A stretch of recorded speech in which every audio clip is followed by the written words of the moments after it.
Independent Urdu से मैं हूं कुरतुल शराजी। मैं इस वक्त सुप्रीम कोर्ट में मौजूद हूं, जहां कुछ ही देर कबल ऑडियो लीक्स तहकीकाती कमीशन का जो है वो उसकी समाअत हुई, जिसके बाद उसकी जो समाअत है ऑडियो लीक्स तहकीकाती कमीशन की, उसकी समाअत को रोक दिया गया है और मजीद कार्रवाई से रोकते हुए जस्टिस काजी फाइज ईसा ने कहा है कि चूंकि इस पर ऑर्डर आ चुका है, हुक्म इम्तनाई है, इस वजह से मजीद जो है समाअत नहीं हो सकती। समाअत की जो कार्रवाई है या अहवाल है वो आपको बताते चलें तो जैसे ही समाअत का आगाज हुआ और अटॉर्नी जनरल जो है वो रोस्टम पर आए और उनसे पूछा गया कि क्या आपको नोटिस जारी हुआ था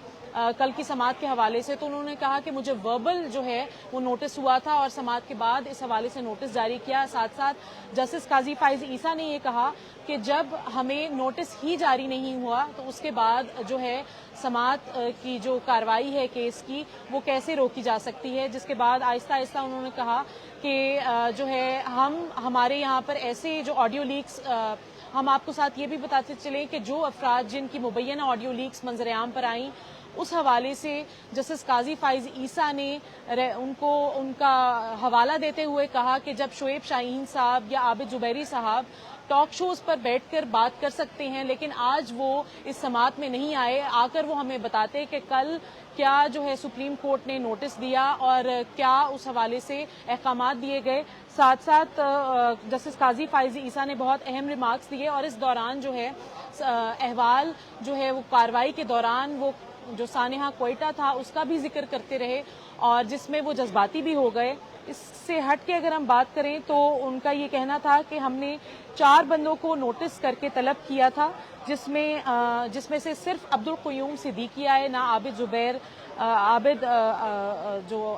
जुबैरी आए या बाकी अफराद आए। साथ साथ उनका ये कहना था कि बाकी सबको भी पेश होना चाहिए था, जो लोग पेश नहीं हुए उनका अब हम क्या कर सकते हैं। और उनका मजीद जो है उन्होंने जब समाअत हुई तो जस्टिस काजी फाइज ईसा ने अटॉर्नी जनरल को जज का जो हलफ पढ़ने का कहा, यानी जो आईनी और जो सुप्रीम कोर्ट के रूल्स हैं वो पढ़ने का कहा, जिसपे उन्होंने कहा है कि हल्फ में लिखा होता है कि जब आपके जो आईनी फराइज हैं उनके तहत आपको अदा करने होते हैं, अपने जो फराइज होते हैं सुप्रीम कोर्ट बतौर जज के। लेकिन साथ साथ उन्होंने ये कहा कि कमीशन ऑफ इंक्वायरी एक्ट के तहत ये कमीशन जो है वो बनाया गया और सिर्फ हम अल्लाह के गुलाम हैं और किसी के नहीं।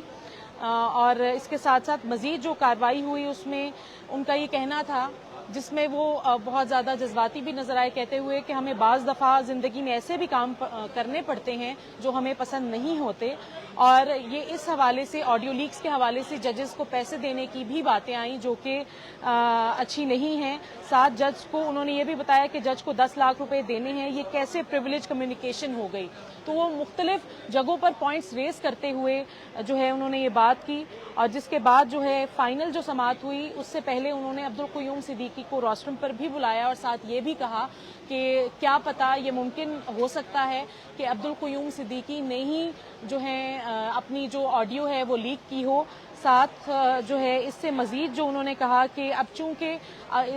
कल सुप्रीम कोर्ट ने हुक्म इम्तनाई जारी किया था, आज जो था ऑडियो लीक्स का तहकीकाती कमीशन का दूसरा इजलास था, जिसमें काजी फाइज ईसा ने इसकी मजीद कार्रवाई से जो रोक दिया है और ये कहा है कि चूंकि कल सुप्रीम कोर्ट ने एक हुक्म इम्तनाई जो है वो जारी किया था, लिहाजा इस वजह से समाज जो है आगे नहीं चल सकती। हालांकि उनके कमीशन को कोई नोटिस जारी नहीं किया गया, लेकिन उसके बावजूद जो है वो उसकी जो है मजीद कार्रवाई जो है इस हवाले से नहीं हो सकती।